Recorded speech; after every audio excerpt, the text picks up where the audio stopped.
네, 성일종 국방위원장입니다. 국가정보자원관리원 화재로 인한 전 국민들의 불편이 이어지고 있습니다.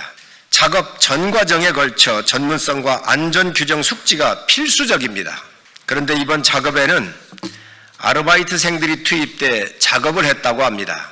이렇게 위험한 폭발물을 다루는 작업 과정에 미숙한 인력들이 투입됐다는 것은 상식적으로 이해를 할 수가 없습니다. 배터리 관리 지침이 명확히 공지되어 있는데도 작업자가 드릴을 사용했다고 하는 것은 의도성이 있었다고밖에 의심할 수밖에 없습니다.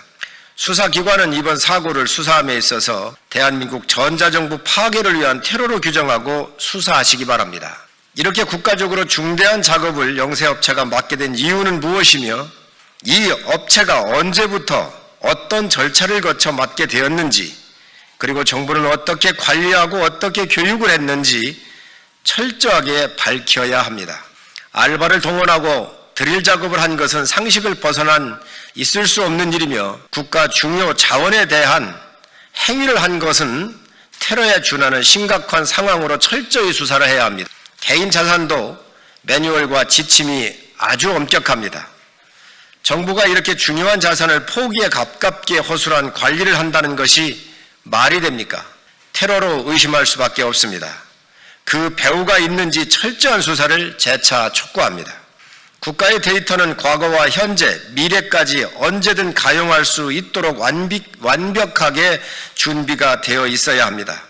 그래야 국가의 혼란을 줄일 수 있습니다.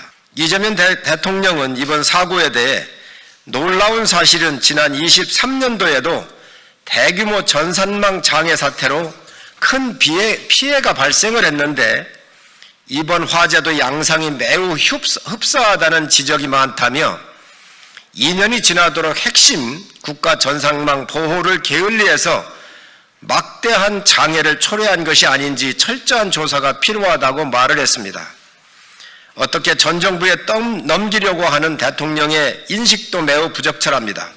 영세업체가 전문성 없는 알바생들을 쓴 것은 물론 드릴로 작업한 것은 이 정부의 관리 감독 하에 이루어진 일들입니다. 이에 대해 국정조사는 물론 특검까지 해야 합니다. 국가 안보와 국민 생활에 심대하고 중차대한 사건이기 때문입니다. 25년도 9월 29일 국방위원 일동 이상입니다.